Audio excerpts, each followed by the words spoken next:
이제 애플이 온 디바이스 AI에 대한 전략을 어떻게 가져갈지, 이게 이제 굉장히 또 하반기 시장을 좌우할 중요한 포인트라고 볼 수 있고, 엔비디아 퀄 테스트에서 잘 안 되는 부분이 일단 보도상으로 보면 열하고 전력 소모에 대한 문제라고 이야기를 했거든요. 네. 네.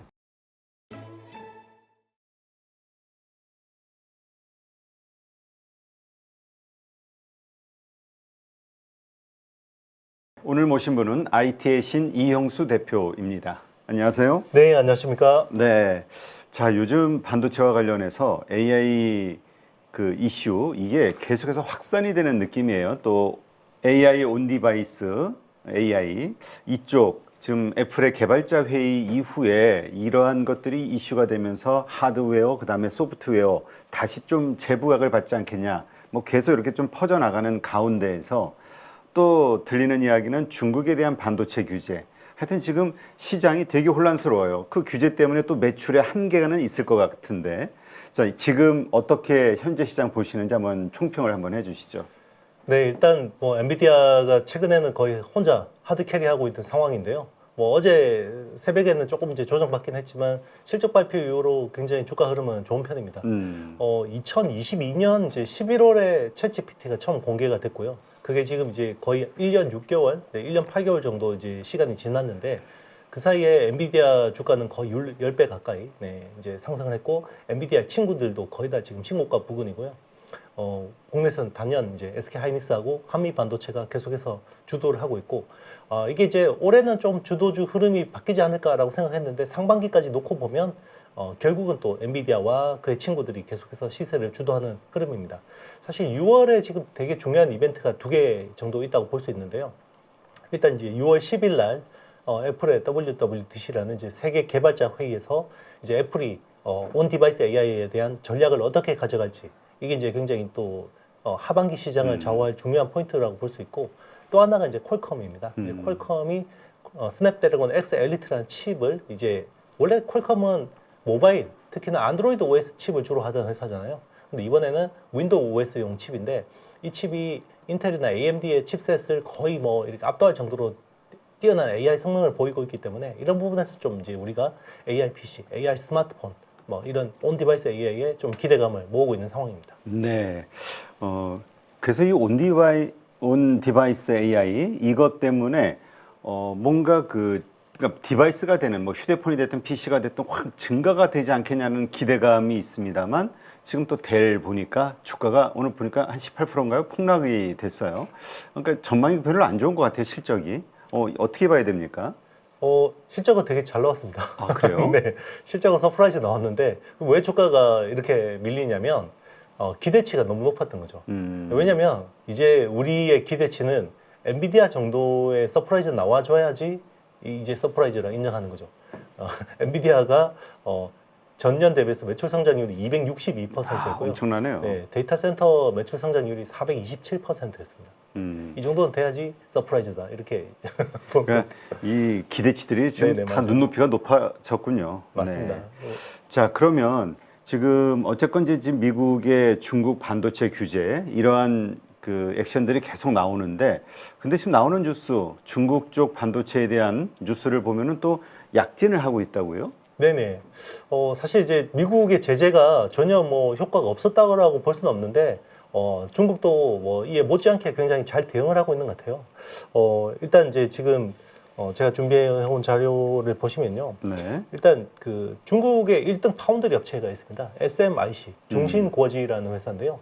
여기가 원래는 세계 파운드리 업계에서 5등이었습니다. 5등. 그래서 1등이 TSMC고 2등이 삼성 파운드리, 이제 3위하고 4위가 이제 대만의 UMC랑, 그리고 이제 글로벌 파운드리즈, 미국의 글로벌 파운드리즈는 원래 AMD의 그 제조 부분이 떨어져 나와서 만들어진 회사고요. 그리고 이제 5번째가 SMIC였는데, 자, 이번 1분기 기준으로 SMIC가 UMC와 글로벌 파운드리즈를 제치고 3등이 됐습니다. 네. 그렇군요. 그렇다면, 그러니까 이게 지금 첨단 반도체에 대한 규제들이잖아요. 미국의 규제는. 근데 지금 이야기하신 이러한 파운드리 업체들, 중국의 파운드리 업체는 좀 범용, 좀 낮은 단계, 레거시 쪽이라고 봐야 되는 거죠? 네, 맞습니다. 이제 전반적으로 보면 중국에 굉장히 많은 반도체, 특히나 파운드리 업체들이 있습니다. 뭐 SMIC도 있지만 화홍 반도체라는 회사도 있고요. 굉장히 작은 회사들도 많은데 SMIC는 선단 공정까지 하긴 합니다. 지금 7나노까지 양산을 성공했고요. 5나노까지 했습니다. 근데 이제 이게 이제 양산 물량이 굉장히 미미하다 보니까 의미 있는 선단 공정을 하기는 어렵지만 그래도 중국 내에서는 최고 기술을 가지고 있는 업체라고 보시면 되고요. 그리고 단연 중국 당국의 어떤 밀어주는 기업 중에 하나라고 보시면 될 것 같아요. 네, 그렇군요. 자, 지금 그렇다면 이것이 가져올 그 뭐라 그럴까요? 중국의 이 범용 반도체에서 약진 그 파운드리 쪽에서의 이것이 글로벌 시장 혹은 우리 기업들에게 미치는 영향 있겠죠? 네, 맞습니다. 일단 지금 중국에서 28나노 이상급 팹이 한 30개 정도가 조만간 지어집니다. 아, 엄청 많이 지어지네요. 맞습니다.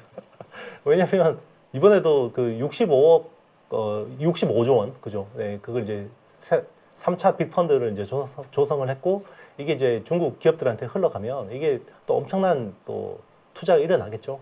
그러면 이제 28나노 이상급 레거시 공장들은 거의 레드오션화 된다고 볼 수 있고요.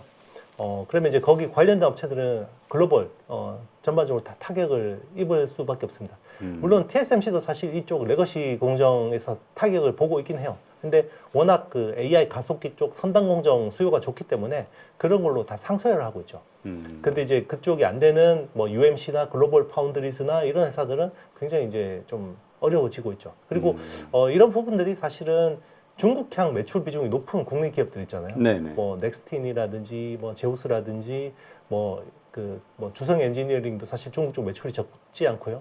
그런 회사들에 대한 이제 멀티플에 대한 고민을 주는 거죠. 중국에서 돈을 많이 버는데 저거 그만 카피하는 거 아니야? 뭐 그렇게 이제 그러니까 지금은 네. 그 뭐 팹이라든가 공장들을 파운드리 공장을 막 증설을 하고 있으니까 지금은 장비가 막 들어가면서 좋은데 예전에 우리 조선주나 철강대처럼 네네, 이것이 맞습니다. 끝나고 나면은 요걸 기반으로 장비주조차도 중국에서 따라오게 될 거 아니냐? 네네 맞습니다. 그러니까 사실 파는 쪽에서도 팔면서 이게 카피를 할 걸 알아요. 아, 그래요? 네, 카피를 할 걸 감안하고 사실 프리미엄을 붙여서 파는 경우가 많은데 물론 이제 그런 것들은 이제 어떻게 보면 중국에서 쉽게 따라오지 못하는 첨단 공정의 경우에는 그렇습니다. 이제 주성 엔지니어링이나 넥스틴이나 뭐 이런 회사들은 이제 일부 제한된 거고요. 사실 미들 로우 쪽에는 기업들이 굉장히 지금 사실 상황이 굉장히 어려운 상황이죠. 지금 전체 그 글로벌 파운드리 시장 그리고 그 가운데서 중국의 그 약진 정도가 어느 정도인지 한번 좀 자세하게 풀어봐 주시죠. 네, 뭐 그 사실 선단 공정이라고 하는 그 사실 선단 공정의 기준이 거의 10나노 미만이라고 보면 되는데요. 10나노 미만의 공정을 할 수 있는 파운드리 회사는 전 세계 2개밖에 없습니다. TSMC하고 삼성 파운드리 2개밖에 없는데요. 근데 이제 이조차도 TSMC가 너무 압도적이죠. 네, TSMC가 60%가 넘는 점유율을 가지고 있고 이제 삼성이 이제 10% 초반까지 이제 줄었습니다. 원래는 10% 후반대였고 TSMC가 한 50% 초중반이었는데 오히려 이제 AI AI 혁명이 시작되면서 격차가 더 벌어졌다고 보시면 되고요. 그리고 이제 그 뒤에가 이제 레거시 공장들인데 그쪽에서는 지금 상당 부분 중국 쪽에서 많이 빨아 당기고 있고요. 그리고 이제 중요한 거는 이거예요. 이제 중국에서 팹리스 업체들이 또 되게 많이 생기고 있어요. 네. 설계 업체들이. 그러니까 이제 뭐 우리 이야기하는 시모스 이미지 센서나 아니면 파워 반도체나 뭐 이런 쪽 이제 아날로그 칩 쪽은 사실 그렇게 선단 공정을 쓸 필요는 없거든요. 우리 뭐 차량 반도체 쇼티지 이슈 있었던 이제 MCU 같은 것들도 마찬가지고 자, 그런 쪽에 중국 내 물량을 중국 파운드리 업체들이 싹쓸이를 하고 있는 상황입니다. 그래서 그런 쪽에 물량을 이제 사실 그리고 중국 당국에서도 자국 팹리스 기업들한테 기왕이면 이제 해외 기업 쓰지 말고 자국 기업 걸 이제 쓰도록 어떻게 보면 사실상 반강제화하고 있고요. 그런 것들이 이제 효과가 나타나고 있다고 보면 되고 그리고 이제 계속해서 이제 장비를 팔면 다 분해해서 이제 카피를 합니다. 네. 그래서 이제 중국의 최대 반도체 장비 업체가 나우라라는 회사가 있어요. 네. 나우라가 이번에 작년 매출 기준으로 전 세계 탑 10 안에 들었어요. 처음으로 들었고 작년 기준으로 8위까지 올랐습니다. 8위가 됐고 삼성 이제 장비 계열사인 이제 세메스가 기존에 9등에서 10등으로 물렸죠. 그러니까 무려 6단계 점프했는데 아마 올해도 더 점프할 것 같아요. 나우라는. 그렇군요. 자, 지금 그렇다면 그 TSMC 우리 삼성전자가 계속해서 지금 TSMC 얘기지 뭐 이번에 또 구글도 고객을 뺏긴다 뭐 이런 얘기가 있고 AMD는 잡았지만 이게 그러니까 주고받고 이게 도대체 삼성전자 파운드리에 어떤 영향을 미치는 것이냐 여러 가지 걱정들이 많더라고요.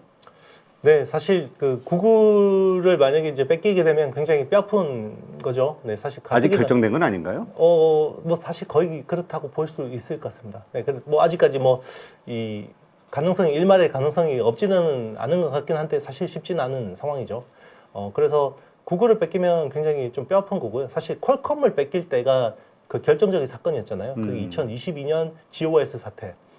그 발열 문제가 사실 퀄컴 물량을 TSMC한테 뺏기면서 사실 점유율 격차가 더 벌어졌다고 볼 수 있거든요. 그래서 만약에 구글까지 그렇게 가게 된다 그러면 구글 TPU까지 뺏긴다고 하면 이제 삼성 입장에서는 굉장히 어려워지는 건데 여기서 이제 또 희망적인 부분은 AMD를 또 선단 공정에서 유치한다 그러면 이런 것들을 좀 만회할 수는 있을 것 같긴 한데 지금은 사실 TSMC 쪽에 줄 서 있는 업체들이 너무 많고 그리고 TSMC의 어떤 그 파운드리 서비스가 원활하지도 않아요. 네. 그럼에도 불구하고 삼성 파운드리 쪽으로 오히려 낙수 효과는커녕 더 이제 그쪽 TSMC로 줄을 선다라는 거는 아무래도 기술적인 안정성이나 이런 부분들에서 삼성이 아직까지 미흡한 거 아니냐 이렇게 이제 추정을 할 수 있겠습니다. 네, 그렇군요. 자, 그렇다면 그 가운데서 한국 뭐 삼성전자의 부진도 있습니다만 또 그 외 우리 한국 기업들도 있으니까 이 파운드리 혹은 이 반도체 쪽에서 한국의 지금 입지는 어떻습니까?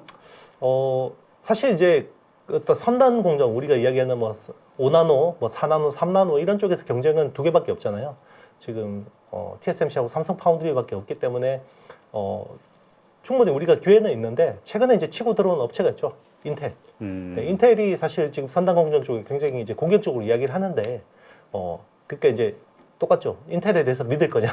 그렇죠. 네, 믿지 못할 거냐? 이게 된 삼성전자도 이렇게 힘들어하는데. 네, 맞습니다. 이제 그런 것들 보면 이제 인텔도 그렇게 무난하게 하기는 쉽지 않을 거다라고 보고 있는데 일단 인텔의 로드맵 자체는 굉장히 공격적이긴 합니다. 그래서 그런 부분에서 우리가 또 마냥 안심하고 있을 상황은 아니고요.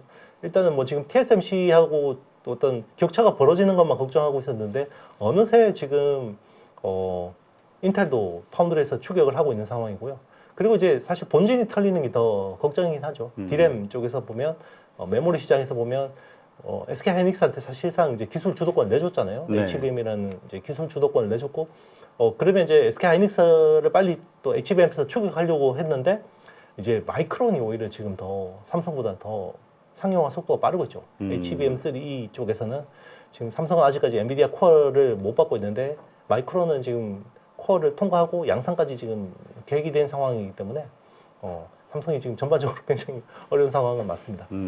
근데 그렇게 마이크론한테조차도 밀리는 이유가 뭘까요? 기술력 하면 우리가 삼성이 부족할 거라는 생각이 잘 안 되는데 그래서 일각에서는 한미반도체를 자꾸 배제하는 그 기술을 배제하는 자꾸 방향이 잘못된 거 아니냐에 대한 의문을 제기하는 분들도 있긴 해요. 일단 저는 두 가지 다 문제가 있다고 생각합니다. 일단 우리가 생각지 못하게 사실 삼성의 기술력이 그 사이 많이 뒤쳐져 있어요. 이번에 전영현 저 부회장이 이제 오면서 처음으로 공식적으로 코멘트를 했거든요. 기술 우리 주도권은 굉장히 많이 훼손돼 있다라고 처음으로 인정을 했고요.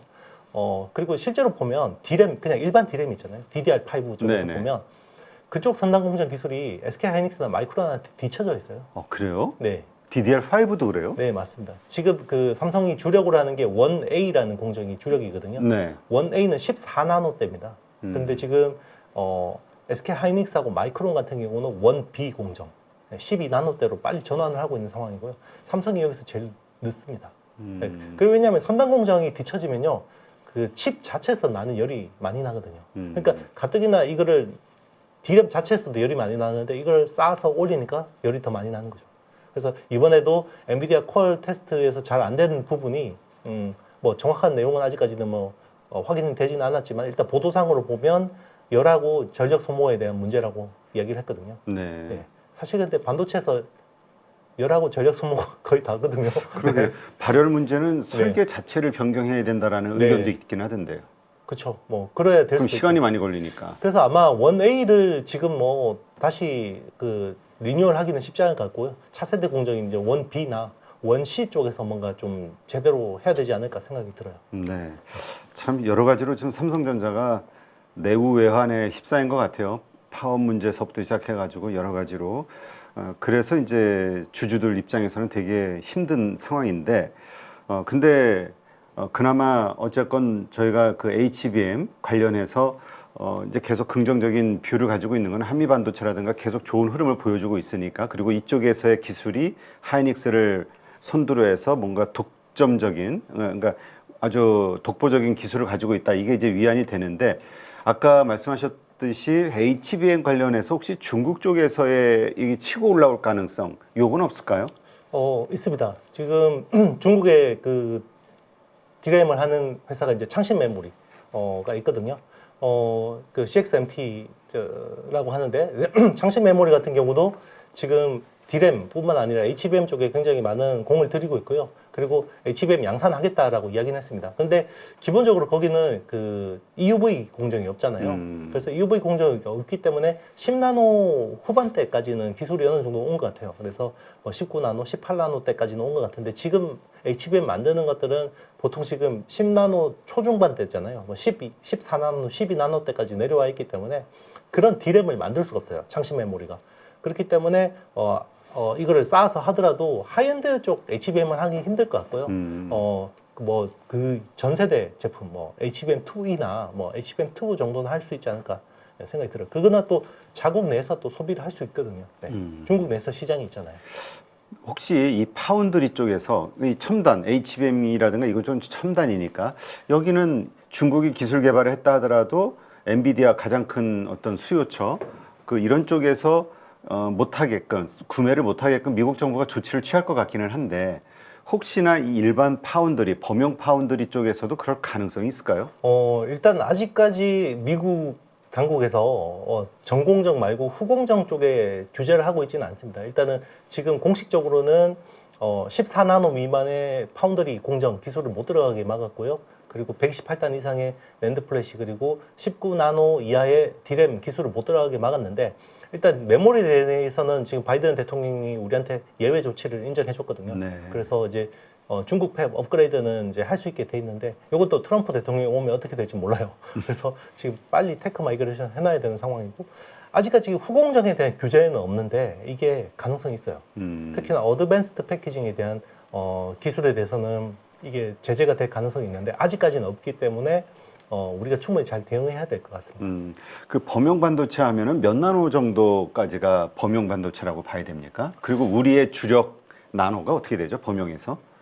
일단 이제 용도에 따라서 좀 다른데요. 우리가 이야기하는 이제 뭐 프로세서류들 있잖아요. 모바일 어플리케이션, 뭐 AP나 이런 쪽이나 아니면 프로세서, 뭐 CPU나 GPU 같은 것들은 뭐 4나노, 3나노가 이제 주력이라고 보시면 되고요. 그리고 이제 뭐 통신칩 이런 거 이제 5G 통신칩 이런 것들은 한 7나노 뭐 이런 정도까지 많이 내려왔다고 보면 되는 거고 우리 이야기는 범용이라고 하는 칩들은 파워 매니지먼트 IC 쪽이나 이제 CMOS 이미지 센서나 MCU 마이크로 컨트롤러 유닛이나 뭐 그리고 아날로그 반도체 이런 것들이라고 보시면 되는데 보통 28나노 이상급이라고 보시면 돼요. 이쪽은 거의 규제 제재가 없다고 거의 보시면 되고 중국이 지금 공을 들이고 있는 물량을 막 그 엄청나게 생산량을 늘리고 있는 쪽은 이제 그쪽이라고 보면 될 것 같습니다. 네, 그렇군요. 그럼 한국의 그 파운드리 업체로서 뭐 가장 그 우리가 손에 꼽을 수 있는 거는 그 DB 하이텍 네. 그리고 어떻습니까? 거기는 8나노가 중심이라고 알고 있는데. 8인치 웨이퍼. 8인치, 8인치. 8인치 웨이퍼가 기준이고요.